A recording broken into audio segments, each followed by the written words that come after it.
뒤통수 친 소감이 어때요? Beberapa bulan setelah ibunya wafat, ayahnya menikahi Sonhee dan membawanya masuk ke dalam hidup Jaekyung sebagai ibu tiri yang kemudian melahirkan Banggel. 데리고 오지 말랬지. Jaekyung merasa ayahnya sudah tak menyayanginya karena istri barunya, dan akhirnya membenci mereka semua. 똑바로 안 해! 절대.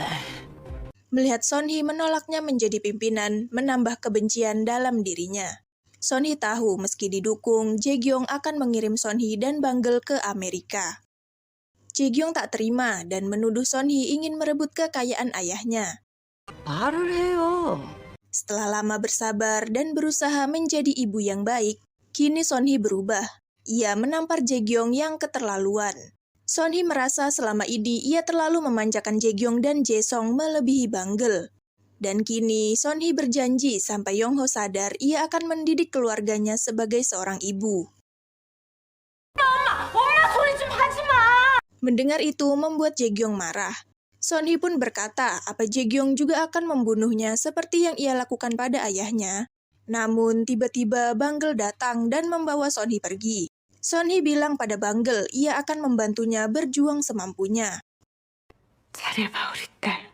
Sementara itu, manajer Park masih bertanya-tanya, jika Banggel anak bungsu pimpinan, artinya Yongho dan Banggel bersaudara. Yongho pun akhirnya mengaku jika ia bukan anak pimpinan, dan membuat manajer Park kesal karena ia telah ditipu selama ini. 이 뻔뻔한 놈아. 너한테 이거 아주... Kemudian Banggel, manajer Park, dan Yongho masuk ke ruang kerja mereka yang masih kosong. Banggel berkata, kini misi pertama mereka adalah mendapatkan hormat setiap karyawan Choi Song. Dan proyek pertamanya adalah bisnis baterai solid state, juga menghancurkan Jaekyung. Sedangkan Eunse pura-pura menangis di hadapan Jaesong, dan bilang ia ketakutan karena Jaekyung akan menjatuhkan Jaesong. Jadi Eunse secara halus meminta Jaesong menyerahkan posisinya agar ia saja yang melawan Jaekyung. Jaesong iya-iya saja, namun kini hatinya mulai curiga pada Eunse.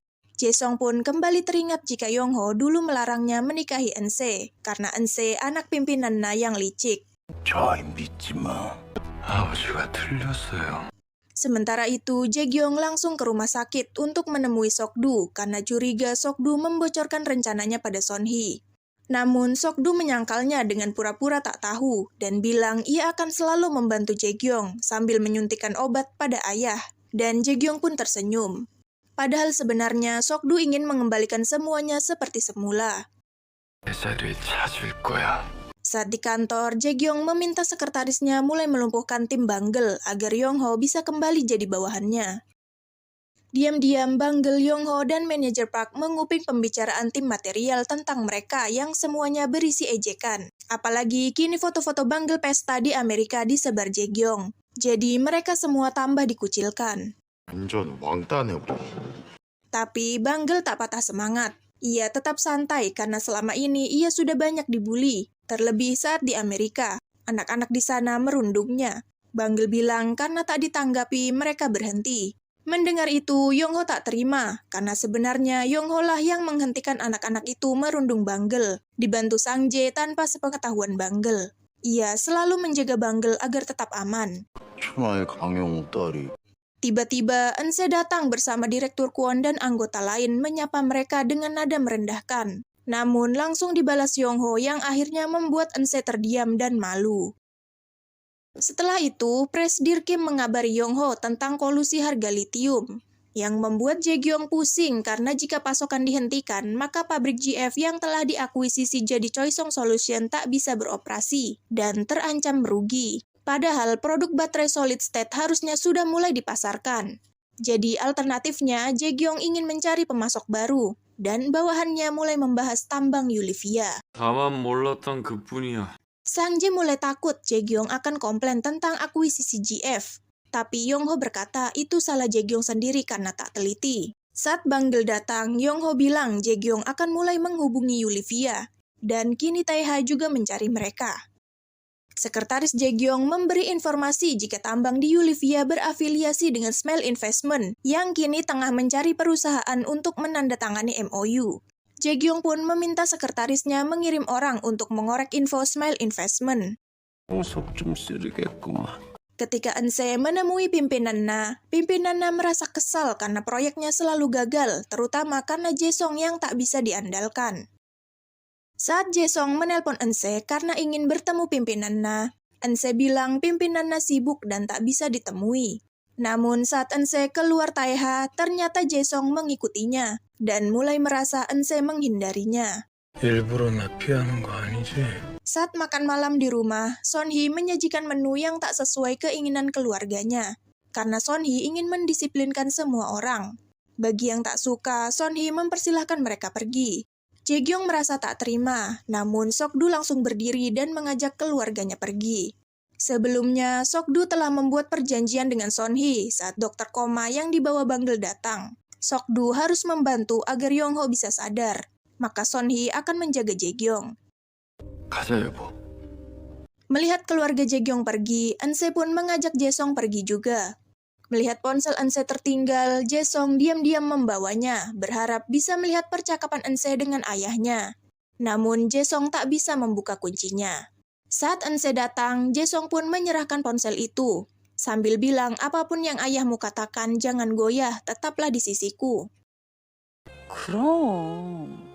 Di tempat lain, Sang Jae mengajak Bangle, Yong-ho, dan manajer Park makan malam bersama. Di sela-sela itu, Bangle rupanya telah menyiapkan hadiah mahal untuk Yong-ho, sebagai ucapan terima kasih karena telah mencarikan dokter koma.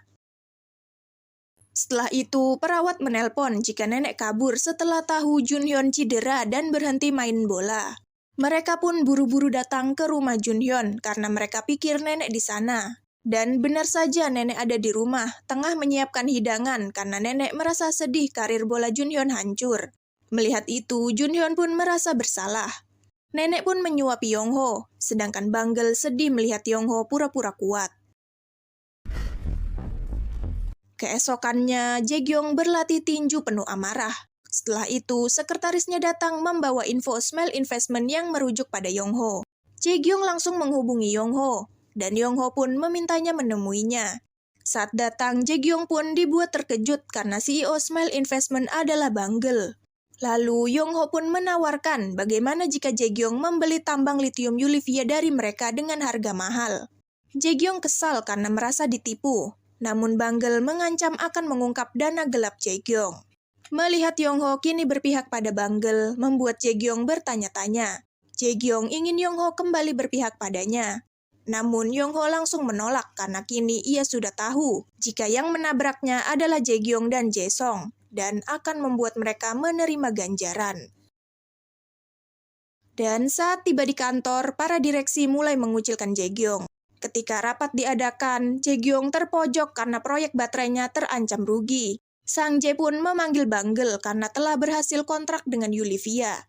Mereka memaksa Jae-gyong menandatangani MOU. $400 miliar juga 4% saham CNT telah dikantongi.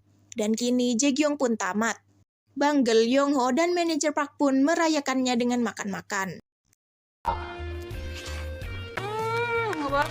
Sementara itu, pimpinan Na yang kini tahu Smile Investment milik Bangle mengincar Jae-gyong untuk diajak bergabung. Karena ia tahu pasti Jae-gyong menyimpan dendam setelah gagal jadi pimpinan juga ditipu habis-habisan.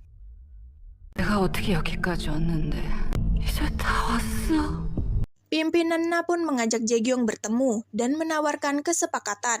Ia akan menyingkirkan siapapun yang menghalangi jalan Jae-gyong jadi pimpinan, termasuk saudaranya juga ayahnya. Sebagai gantinya, pimpinan Na ingin Ense jadi direktur CNT milik Jae-song, dan Jae-gyong pun setuju. Diam-diam, Jae-song menguping dari ruangan sebelah. 네가 드디어 미쳤구나. Setelah selesai, Jae-gyong naik mobilnya, dan ternyata Jae-song yang menyetir. Jae-song ingin sedikit memberi pelajaran pada Jae-gyong karena selalu menganggapnya bodoh dan mengajaknya hancur bersama. Namun akhirnya mereka justru kecelakaan. Sialnya, kini Jae-song ditetapkan jadi tersangka karena telah menculik Jae-gyong, juga sederet dakwaan lainnya. Saat diinterogasi, Jae-song tak bisa mengelak karena semua bukti tertuju padanya. 혐의가 한둘이 아닌데. Kemudian Jae-gyong datang dengan wajah memelas seolah-olah benar-benar tersakiti. Ia memeluk Jae-song sambil berbisik, "Kamu tak akan pernah mengalahkanku."